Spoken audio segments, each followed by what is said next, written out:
ಪ್ರಾಚೀನ ದೇವಾಲಯ ರಹಸ್ಯ ಅನ್ನುವಂಥ ಪುಸ್ತಕವೊಂದನ್ನು ಓದಿ ನಿಧಿ ಕಳ್ಳತನಕ್ಕೆ ಇಳಿದಿದ್ದಂಥ ತಂಡವೊಂದನ್ನು ಗದಗ ಪೊಲೀಸರು ಅರೆಸ್ಟ್ ಮಾಡಿದ್ದಾರೆ.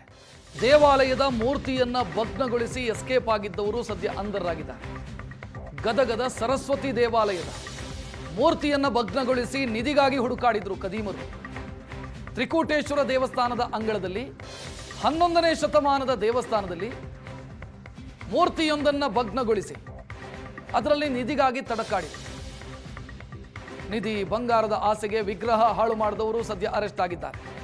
ಬೆಳಗಾವಿಯ ಬಾಳೇಶ್, ಆಸಿಫ್ ರಾಜೇ ಸಾಬ್ ಬಂಧಿತ ಆರೋಪಿಗಳು. ಅವರಿಂದ ಕೃತ್ಯಕ್ಕೆ ಬಳಸಿದ್ದಂಥ ಕಾರು, ಟೂಲ್ ಕಿಟ್ಟು ಇದನ್ನು ವಶಕ್ಕೆ ಪಡೆದಿದ್ದಾರೆ ಪೊಲೀಸರು. ಪ್ರಾಚೀನ ದೇವಾಲಯ ರಹಸ್ಯ ಅಂತ ಒಂದು ಪುಸ್ತಕ ಓದಿದ್ರಂತೆ ಈ ಖದೀಮರು. ಅದರಲ್ಲೇನೋ ಬರೆದಿತ್ತಂತೆ, ದೇವಾಲಯದ ಮೂರ್ತಿಯ ಕೈ ಭಾಗದಲ್ಲಿ ಚಿನ್ನವನ್ನು ಇಡಲಾಗಿರುತ್ತೆ ಅಂತ.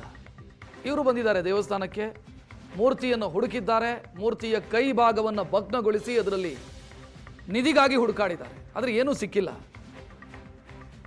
ಸದ್ಯ ಈ ಇಬ್ಬರನ್ನು ಕೂಡ ಅರೆಸ್ಟ್ ಮಾಡಲಾಗಿದೆ.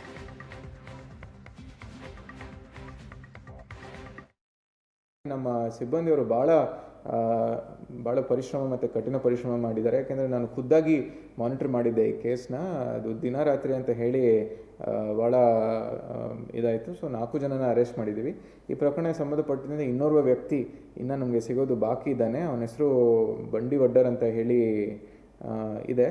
ಅವರು ಬಂಡಿ ವಡ್ಡರ್ ಅಂತವನು ನಮಗೆ ಇನ್ನೂ ಸಿಕ್ಕಿಲ್ಲ. ಅವನು ತಲೆಮರೆಸ್ಕೊಂಡಿದ್ದಾನೆ. ಅವನು ಕೂಡ ನಾವು ಹಿಡಿತೀವಿ. It is just about time. ಅದೇನು ನಮಗೆ ಅಂಥದ್ದೇನು ಚಾಲೆಂಜ್ ಏನಿಲ್ಲ, ಅವನ್ನ ಹಿಡಿತೀವಿ. ಸೊ ನಾನು ಏನು ಹೇಳಲಿಕ್ಕೆ ಬಯಸ್ತೀನಿ ಅಂತ ಹೇಳಿದರೆ, ಎಲ್ಲರಿಗೂ ಈ ಒಂದು ಮೂಢನಂಬಿಕೆ ಅಥವಾ ಈ ಒಂದು ದುರಾಸೆ ಅನ್ನೋದು ಯಾವ ವ್ಯಕ್ತಿಗೂ ಇರಬಾರ್ದು.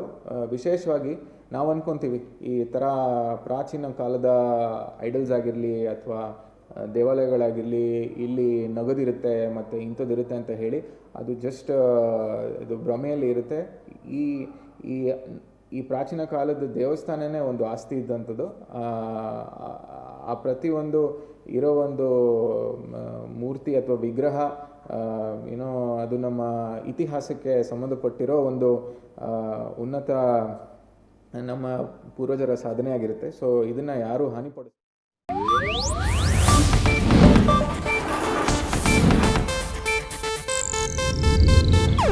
ಇದು ಏಷ್ಯಾನೆಟ್ ನ್ಯೂಸ್ ನೆಟ್ವರ್ಕ್ ಪ್ರಸ್ತುತಿ.